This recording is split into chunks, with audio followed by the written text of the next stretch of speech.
अस्सलाम वालेकुम। चचा, समोसा कितने का है? चचा ने जवाब दिया, 25 रुपये।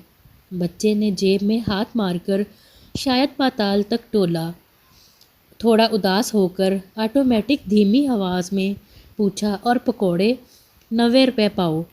हलवाई ने ताज़ा और खस्ता समोसे पकोड़े कढ़ाई से निकाल कर निचड़ने के लिए जालीदार थाल में रखे। अब के बच्चा बनी हुई शक्ल के साथ वापस मुड़ने लगा।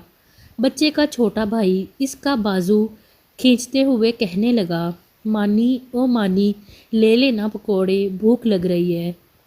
स्कूल से छुट्टी हुई थी।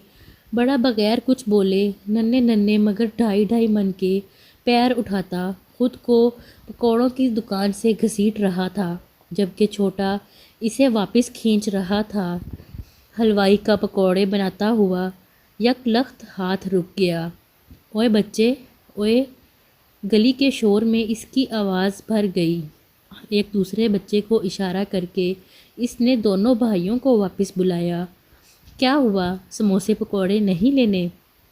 बच्चा शर्मा सा गया। चचा, पैसे पूरे नहीं हैं। इसने कहा, ओए चल कोई बात नहीं, जितने हैं इतने दे जा। छोटे के मुंह पर रौनक आ गई। 4 गर्मा गर्म समोसे और पाव भर पकौड़े इसने थैले में डाल दिए। केचप चटनी डालूं? हाँ हाँ चचा, वो मीठी वाली भी। एक थैली में भरकर वो भी डाल दी। ए ले पुत्र, ले जा मेरा पुत्र।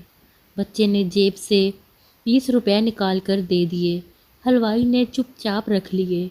लोग पूछते हैं, सच्ची खुशी क्या है? दूसरे इसके जवाब में अलिफ ले लिए ता मैं हूँ मगरूर ले लिए तक का फ़लसफ़ा बयान करते हैं।